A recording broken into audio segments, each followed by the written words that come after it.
At the end of the day, it's not about what you have or even what you've accomplished. It's about what you've done with those accomplishments. It's about who you've lifted up, who you've made better. It's about what you've given back. Denzel Washington. Welcome to Inspire Vision. Our sole purpose is to elevate the lives of others and to inspire you to do the same. Lisa, welcome to the show. Dr. Doug, thank you so much for having me. It's my delight to meet you and be here today. Oh, and I see you have a friend already. This is Smelly Cat. She loves being in the podcasts. Oh, that's great. Well, you know, what I find interesting is I've done a little bit of research on this, is that one of the comments that talks about how as we start to discover certain things, it not only shows us what's going on, but it also reflects a potential for healing and so on and so forth. What I'd love for you to do is share with the audience, number one, the name of your book, but also what did you experience in your life that brought you to the point that you're doing this? Okay. Really good question. So my book title is called The Chiron Effect, Chiron, Healing Our Core Wounds, meaning emotional wounds, through astrology, empathy, and self-forgiveness. And the reason why this work is so important to me and why I am a therapist, from 6 years old, Dr. Doug, my parents remembered me saying, I want to be a psychiatrist.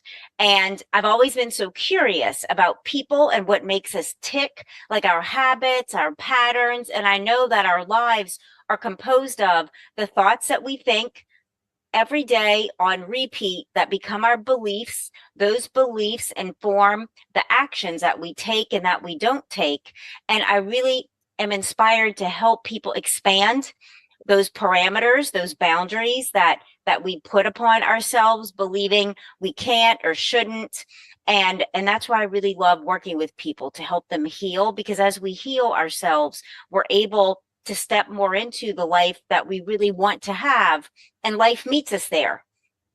I'm wondering what you think about that even. Well, and you know, as you say that, I'm going to ask you to be real transparent if you're comfortable with it. Yeah. Is what I find is that so often we are able to help others because of the actual experiences that we have had in our own lives. Yes. And for you, were there certain items or experiences that you had that brought you to the point of being able to do that self-discovery, heal, and move into this direction? Absolutely, yes. When I was younger, in fourth, fifth grade, I was bullied for being slow. And I remember how painful that was, being the last kid picked to be on, say, the kickball team, and feeling like nobody wanted to play with me. And that was reinforced by, in my family, there was a period of like some really good times. And then my parents just started to not get along. They ended up divorcing, and there was a lot of verbal abuse. There was some domestic violence. There was some physical abuse. And so I felt like my home wasn't safe. And I didn't know those words when I was young or even an adolescent. I just knew when I'd come home, I'd kind of scan the environment to see, like, how are mom and dad? Like, how do I need to show up and be? I know today it's called hypervigilance, when we scan our environment to see if it's safe or not. And so I started to slowly kind of minimize and diminish my likes, needs, and even interest, to just kind of see, how is the family tonight? Like, what do I need to do to try to keep the peace? And what do I need to do for my brother and sister? Not knowing that these things, when you're older, can create some issues for you. Like, you might become a real big people pleaser. You might not know what you even like or want, because you're used to deferring to others as a coping mechanism to just keep things kosher, keep things as peaceful as they can. And I didn't even know that really wasn't even up to me. I thought it was by me doing certain things that pleased my parents that things stayed peaceful, but it wasn't at all. So I really outsourced a lot of my self-esteem and things I had to rebuild when I entered therapy at the young age of 21. And I knew when I entered therapy at 21, this is what I'm going to do with my life, because I knew I had a path to walk, to heal, and yet I wasn't afraid of it because I felt really excited to be able to do this for myself and then help others. So, how did you come across this concept of Chiron? And explain to the audience what that is.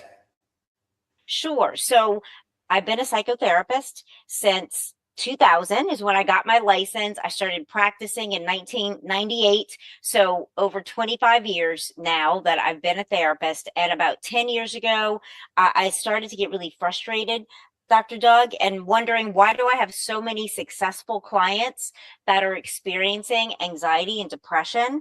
And why, after I had been in therapy as a client for 20 years, really self-aware, really like about my own personal growth and development, why was I still feeling anxious and depressed? And 10 years ago, I started meditating as a daily practice. And when I was meditating, I was asking God, I was asking the universe these two questions. Why is this happening with clients and myself?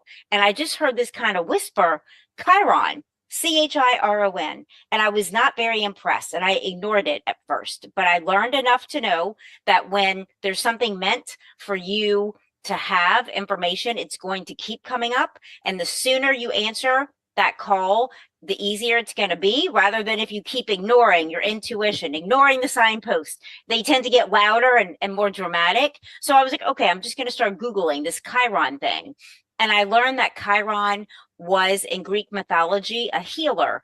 And when you go to the doctor's office in the US and you see the staff of medicine, the snakes wrapped around the staff, that's the staff of Asclepius that Chiron gave to Asclepius. Chiron was his tutor. So Chiron in mythology was the founding father of the healing arts, of pharmacy, of botany, of medicine, of therapy. Chiron is also in our solar system, orbiting between the planets of Saturn and Uranus. And in astronomy, Chiron was given that name to reference the mythological healer. It was the first in its class to have an odd elliptical orbit rather than a round orbit. And third, in astrology, Chiron is a placement in your birth chart. Just like you might know your sun sign is a Leo or Sagittarius or Gemini, this Chiron placement is in your birth chart. And it actually reveals an area of vulnerability in your thought patterns, a thought pattern that we perpetuate that doesn't necessarily serve us. And it's where we tend to encounter emotional and psychological wounding, even sometimes financial issues, relationship issues. And that's when I started to really research and integrate the Chiron astrology into psychology and taking personal responsibility. And I trademarked the word psychoastrology as a result. Well, and that's wonderful. You know what I find interesting? Obviously, I come from a scientific background. Yeah. All right. And you do too, if you're a Yeah. psychotherapist. All right.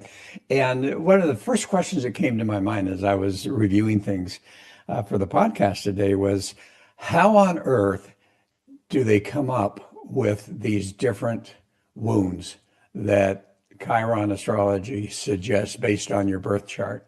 And as I researched that out, I found it fascinating because, my first question is, well, is this scientific? And Right.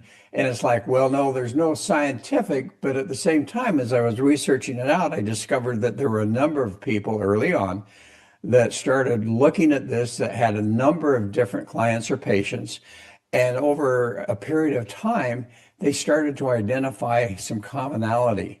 And ultimately, they were able to pinpoint, based on going back to the Chiron chart, they were able to pinpoint those particular moons or whatever you want to call them, imprints, patterns, Yeah. whatever that happens to Imprints. be, based on that. I found that so fascinating. They say it's not scientific, but yet that's how science works, is you do the research, you do the comparisons, you find the commonality, and you come to the conclusions.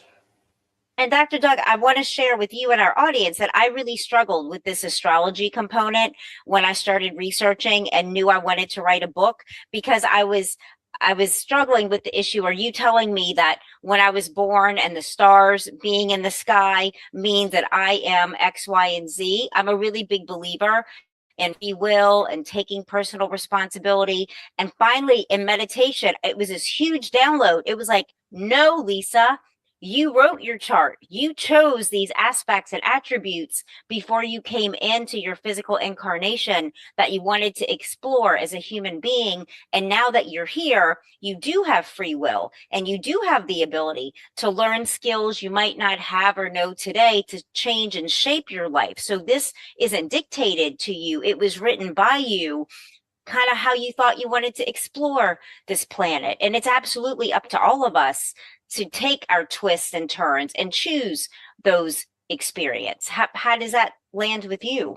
Well, it does. And in fact, as I was researching, I realized that even Carl Jung, who is Yeah. a renowned psychotherapist, used astrology. And again, the way he approached it, which I really appreciated, was not that he's going to predict future events and so forth, but he used it in order to discover that inner self and what was doing it. I happen to do a behavioral analysis that comes up with a similar concept of what's your greatest fear or what's your Wow. greatest wound.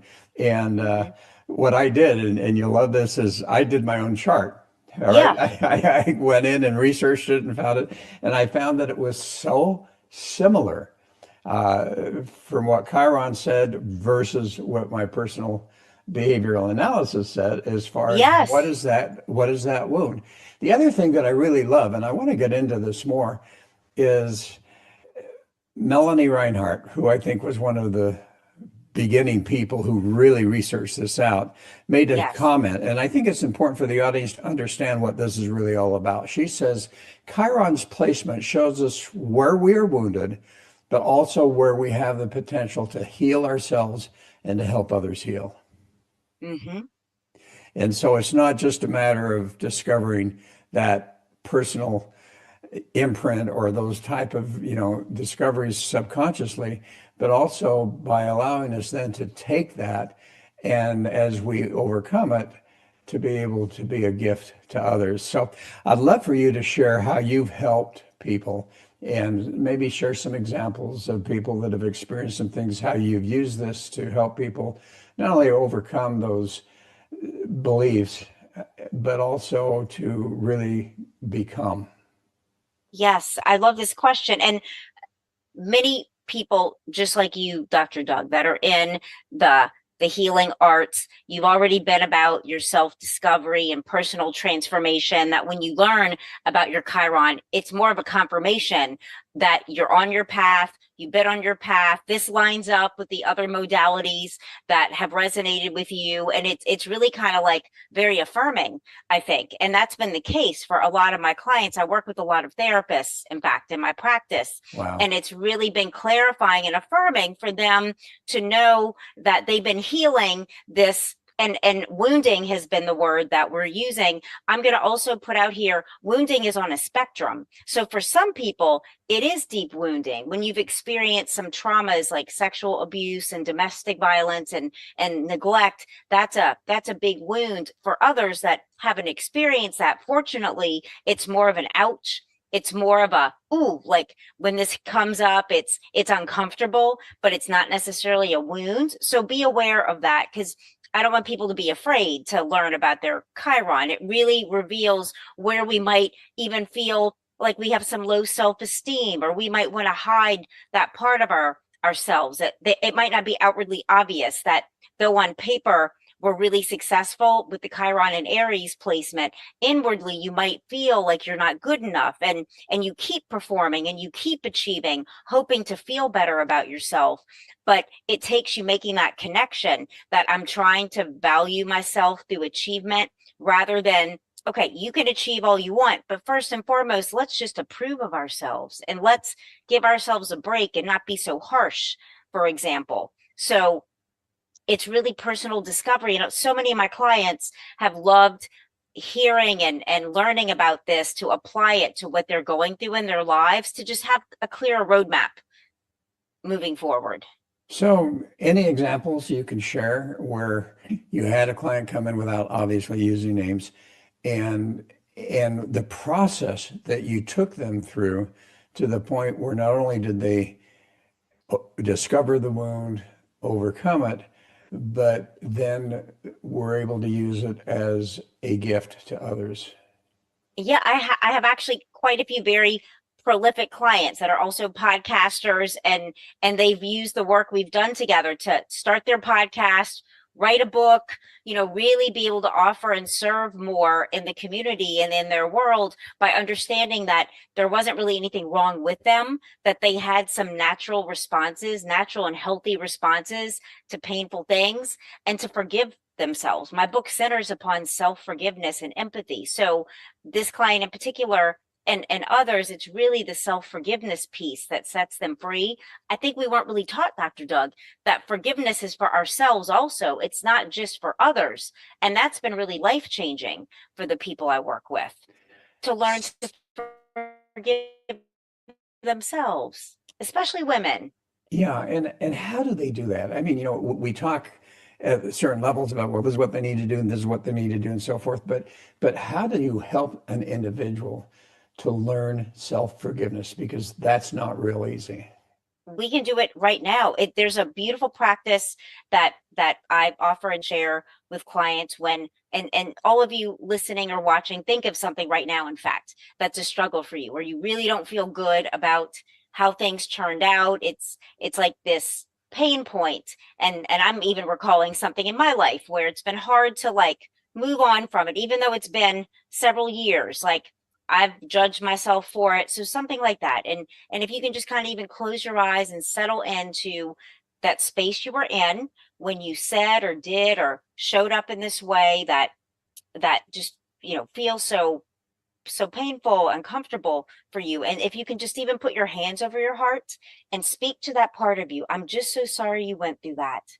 And maybe it was a loss. Maybe someone left you, a relationship ended really abruptly. It was painful. I'm just so sorry you went through that, to yourself.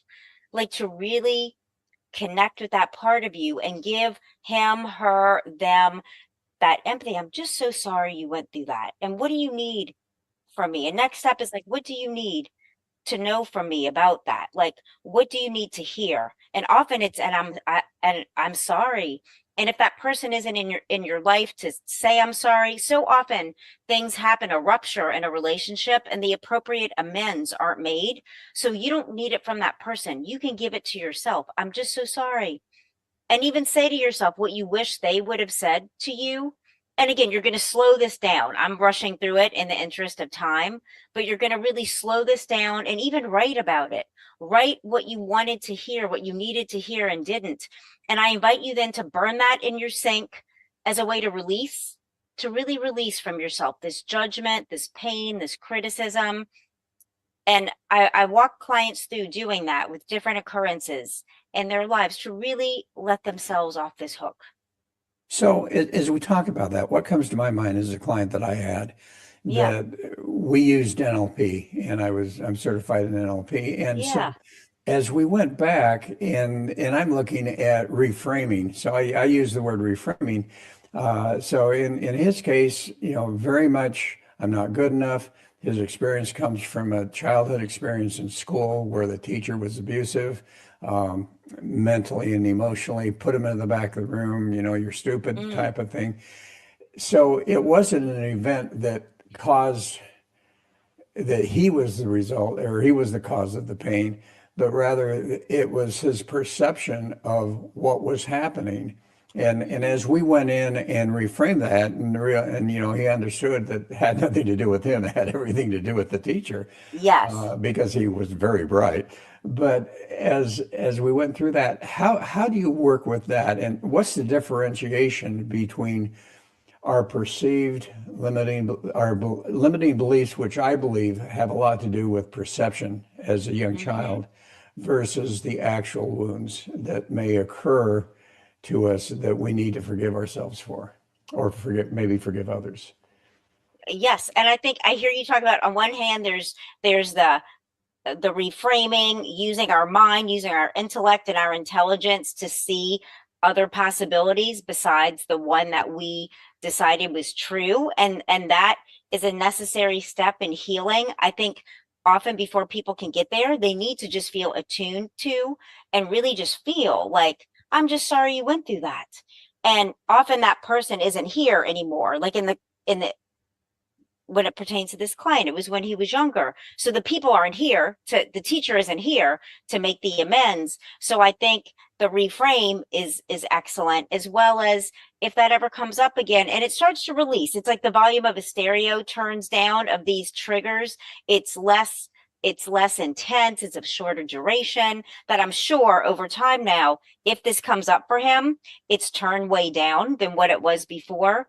And I think with men, different than women as well. I don't work with everyone the same. Like everyone resonates with different things. So I would work with him, for example, I think much like you did, and ask, like, is there any part of you that feels like you really need like an amends to that younger boy that you were, that younger child, like to really connect with him, and only the client knows that, if that would be helpful or not. Well, but how important would it be for him to forgive her? Oh, I'm not talking about, actually, see, that's where people get really mixed up. They think all this forgiveness is for others. And what I'm really talking about here, like, forget the teacher and the forgiveness. This is, for him, for you, like that can come later. And I think the forgiving of others, we rush through it too fast, almost fearing like if I don't, something bad's going to happen, rather than really taking our time to forgive, say, that teacher.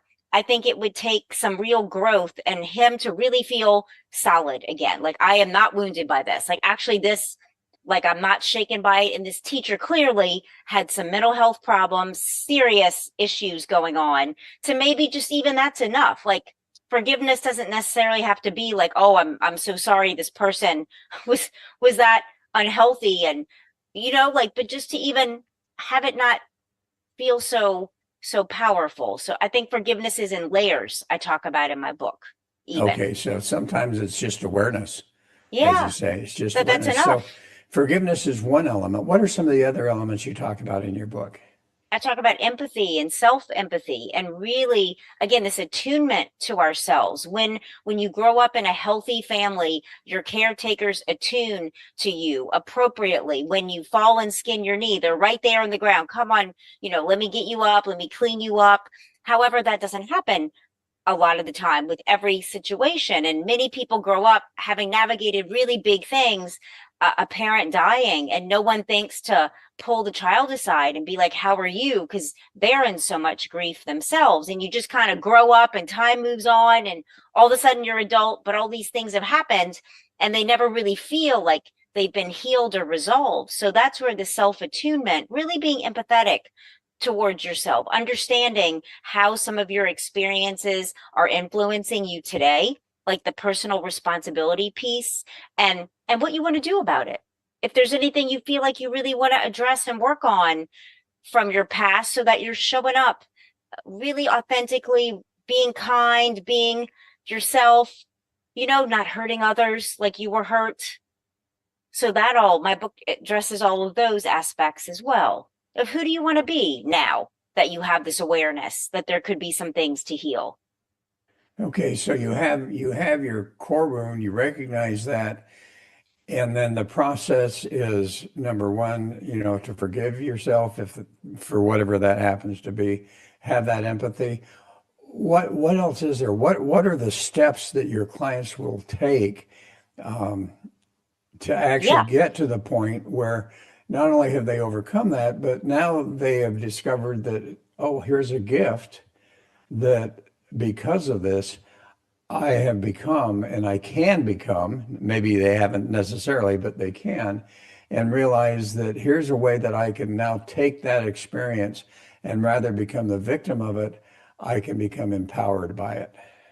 Yes, it is so individualized. So there are 12 placements of Chiron in the 12 signs, Aries all the way through Pisces. So for every single one of these placements, all 12, I give 5 to 6 affirmations tailored specifically for your Chiron, for your experience that you are wanting to heal, to strengthen and support, as well as I give 3 to 6 takeaway steps that pertain specifically to this vulnerability / up to and including a wound. It's a vulnerability for some, it's a wound for others. So it's really specific on what I suggest. And I spent 3.5 years writing and researching. So I experienced all 12 of these placements to really tune into what do people need to know and do, so you can take a chapter and start today changing behaviors and thoughts based on Okay. what's in here. So my Chiron is in Scorpio in the first house. Okay. Yes, I have it open to Chiron in Scorpio. So Okay. here we are. It's open right there. So this has to do with the wounding in the experience of power. And it's in your first house of personal identity, of self identity. So something not obvious to anyone else but you. And so some affirmations for you would center around using your power for goodness. And also your trust somehow was disrupted along the way, learning who and where you can trust, who's safe. That might have been something that was challenging for you, Dr. Doug, learning about trust and even believing that things are going to work out. You see injustice, like it really stands out to you, and to know that there's good people. I believe you're one of them. I feel your energy. I feel like you're also like a really strong and powerful man. So for you with this Chiron in Scorpio, you enjoy being generous, and it's looking for opportunities to volunteer, to assist, to help. That's something that's really meaningful for you. Is that accurate? Oh yeah, and as I read, really the ability to help others and so on and so forth. That is so accurate. And Yes. I was fascinated as I got into that and recognized that. So for you, where's yours? Oh, it was so the Chiron in Aries, this in my first house as well, and my personal identity. I've always been achievement oriented because I really love it. It makes me excited and happy to accomplish goals that serve others and our world. Yet I never felt like I was good enough doing it. It was this very weird disconnection for so many years until I understood my healing is to really, whenever I'm feeling less than or not enough, it's like, so how are you overperforming? Like, can you please take like sit down, everything's all right, like you're doing more than enough, to really comfort myself, go for a hike, like do something that's not always about like some kind of work thing that's bettering something or someone, to really like be gentle with myself, like smell the roses literally and enjoy myself more and So praise myself. what are the affirmations for you? Let me see. Let me look and see. And then I'll have you give me the affirmations for me. And there's a reason for Sure, this. absolutely.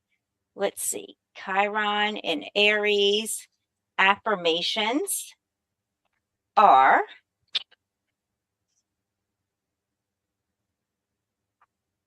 I own my right to exist. My value lies within. That was a big one for me. I am enough. I actually am enough, and I am worthy. And that's so important for those of you that overperform and feel like it's based in doing more. It's knowing you're worthy and enough right now. Okay, and then Scorpio. Yes. Let's see.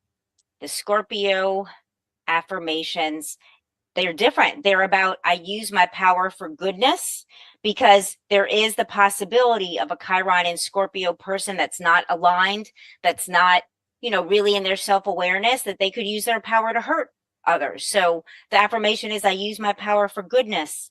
I'm learning to trust. I am safe. Everything is always working out for me, and I am generous and kind. Well, and I love the words I am.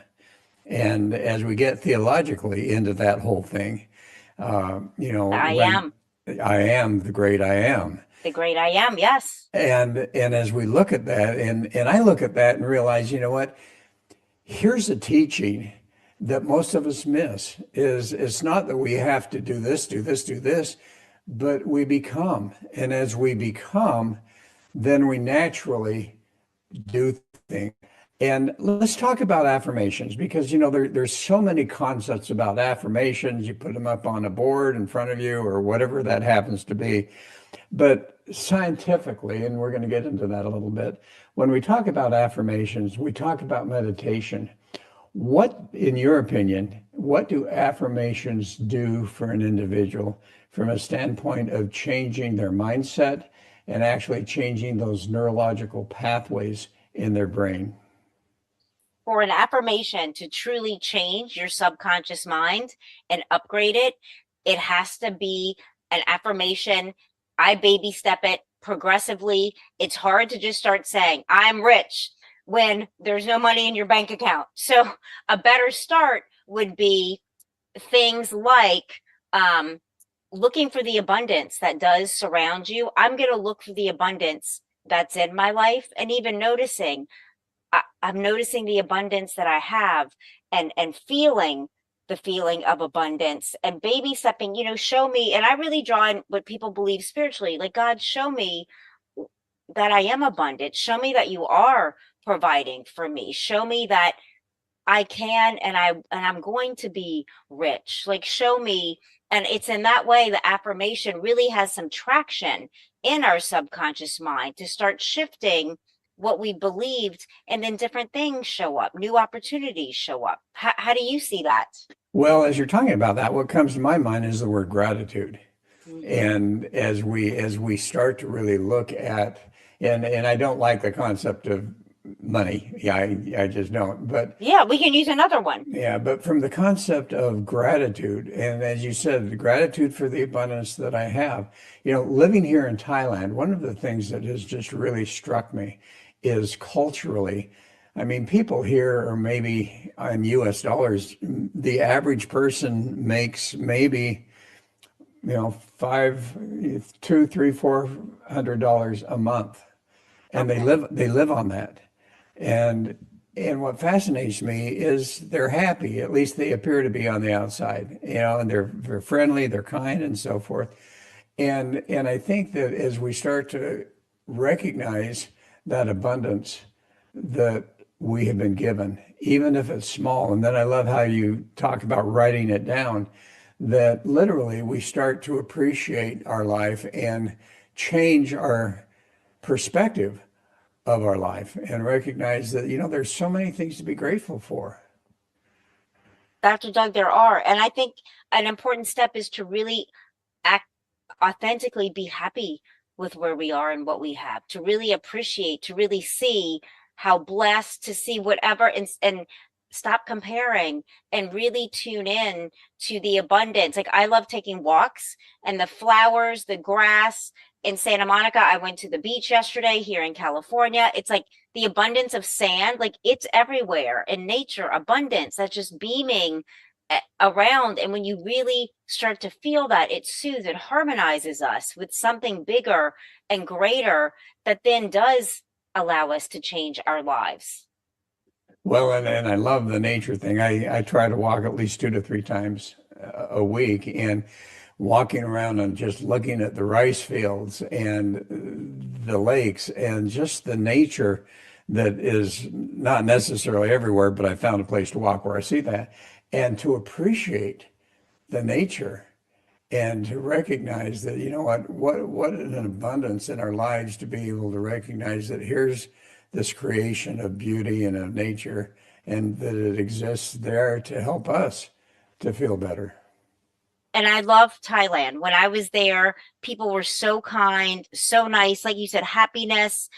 And it was just like really life-changing to go. And when I was lost, somebody would take me to where I needed to be, just really going out of their way, but they didn't think a thing about it. It was like their natural impulse to, like, see I was an American, obviously lost, looking at a map or whatever, and like ask and try to communicate, even to help. It was like wonderful that people would take their time to do that. I think we have a lot to learn in America about kindness and generosity, and just pausing to take some time out for someone else instead of rushing to the next thing. It's amazing. As I walk in, if I'm shopping, if I'm walking into a store, and I'm going, okay, and I have to show them a picture because I don't speak Thai. So I'm saying, all right, here's what I'm looking for.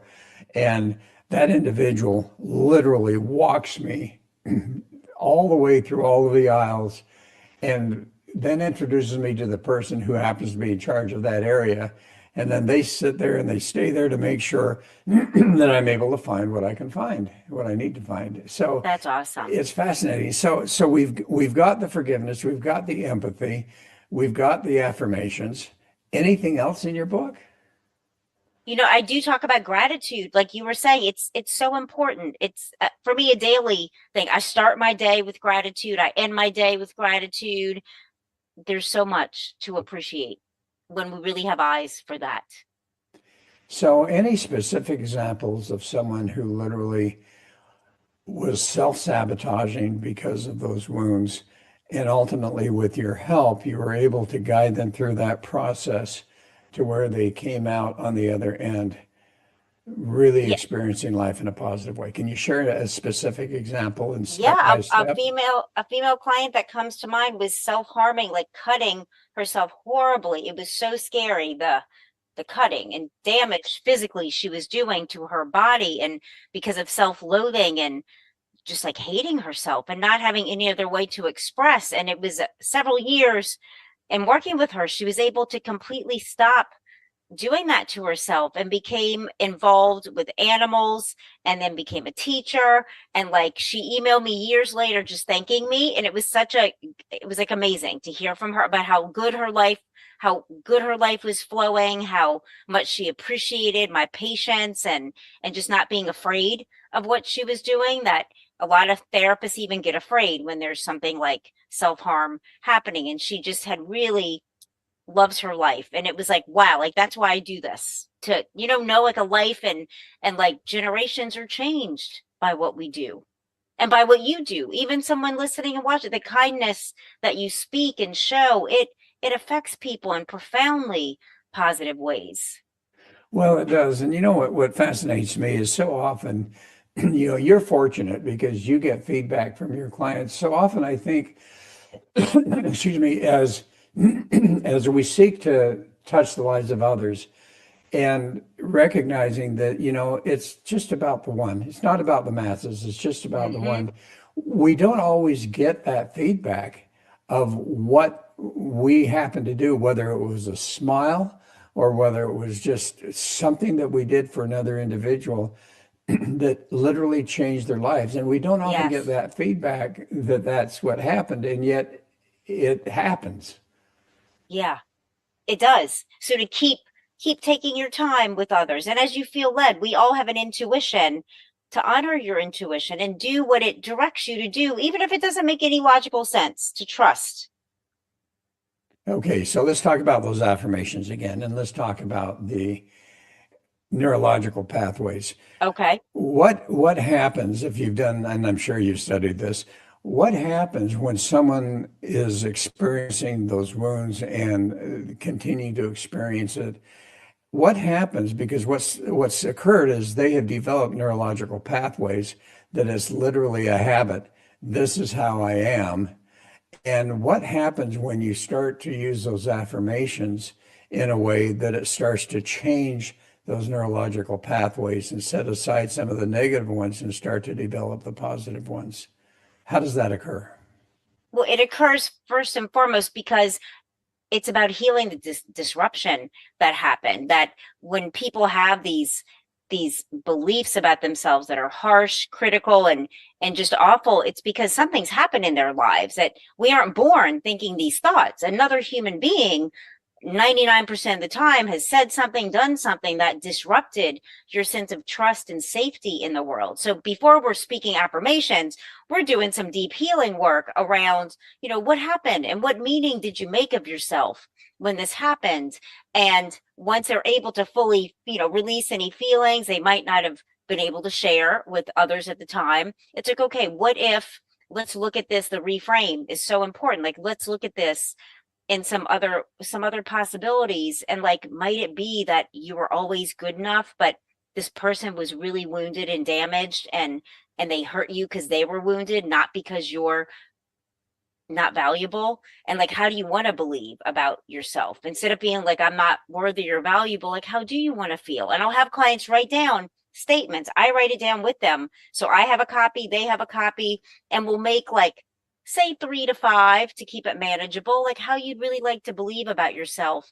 And I encourage people then to take those statements and put it on a sticky note and keep it in their wallet. Like I have some in mine, so that you're encountering it. So your subconscious mind is encountering these statements of new beliefs you want to feel about yourself and about life, and it gradually starts to get some traction, again, as you're continuing to maybe make some changes. Maybe you need to heal an addiction. Maybe you need to stop talking to someone that's not treating you well. Or maybe you need to go hang out with some people that love you, that have been reaching out, that you haven't answered their text or calls. So it's the thought and the affirmation along with the new behaviors and healing oneself, like all together.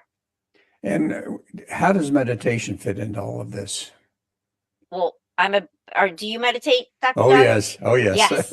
It took me, I really believe in 2-week experiments. So 10 years ago, I just simply did a 2-week experiment. I'm going to meditate every morning. I'm going to start with 5 minutes. And in 2 weeks, if I don't feel anything different, I never have to do it again. But I feel like I knew I could show up for 2 weeks each morning. I believe most people can when you really prioritize something that's important to you. So for 2 weeks, I just would meditate for 5 minutes. And by the end of 2 weeks, it had become 15 minutes.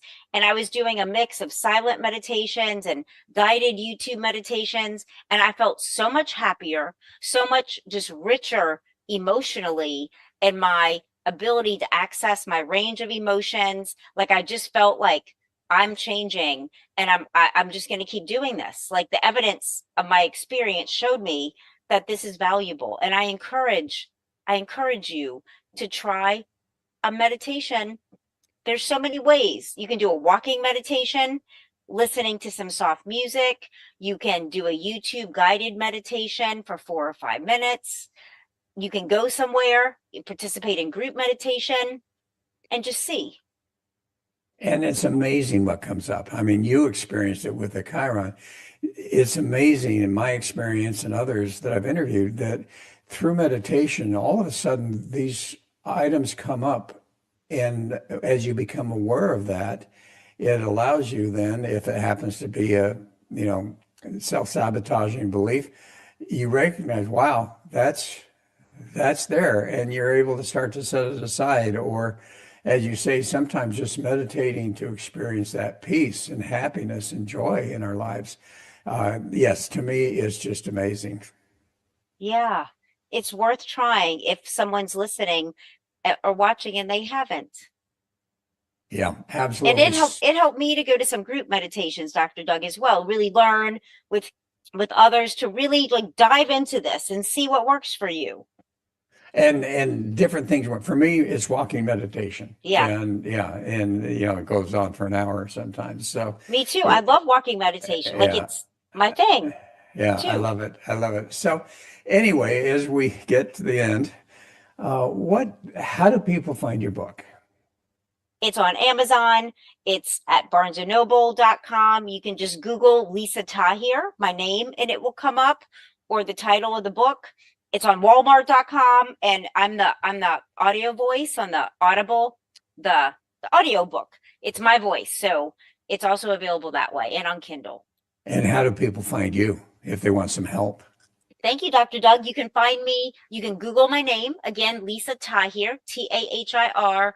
My website is NOLA Therapy, NOLATHERAPY.com. And it stands for New Orleans, Los Angeles Therapy, the 2 places that I live. And that's my Instagram, NOLA Therapy. Wonderful. Wonderful. And as a closing thought, what would you want to share with the audience? What came up a moment ago, it was not planned, is this notion around being happy over being right. And it's a time we're living in. I think people are trying to be right, feeling like somehow that's going to change minds. And I invite you instead to invite in what your happiness is. Ask, what is my happiness today? And notice what you're led to do, to say, to experience. And do that every week as much as you can. What is my happiness instead of being right? I love it. Lisa, thank you so much. This has been a wonderful conversation. Thank you, Dr. Doug.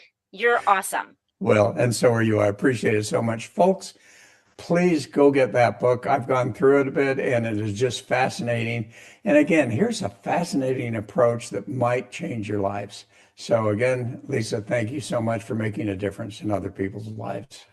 Thank you, Dr. Doug. You as well. Thank you. Dr. Doug saying, Namaste.